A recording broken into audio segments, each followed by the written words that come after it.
In this video, I will be showing you how to fix Telegram download problem. Go to Google Play Store and make sure that you're using the updated version of Telegram so that you can use the new features and to avoid any problems with the application.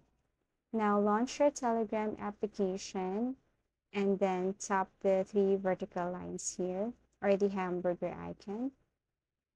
Once you tap this one, scroll down and look for data and storage and tap this one here.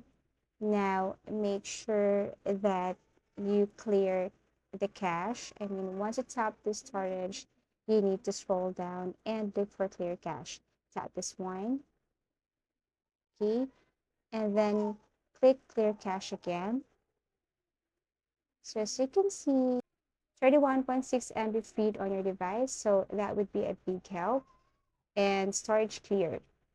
Now make sure also that you're connected to Wi-Fi, or let's just say your data is strong enough to receive or to perform well.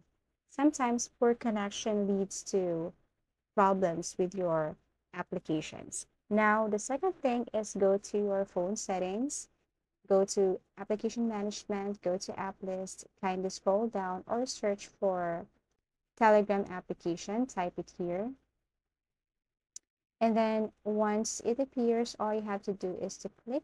Now go to storage usage and then clear cache again. Or you can also manage space, but this time I just have to clear cache. So I do really hope that these methods work. You can go back to your Telegram. I do really hope that this video helped you. Don't forget to like and subscribe and see you again in our next video tutorials.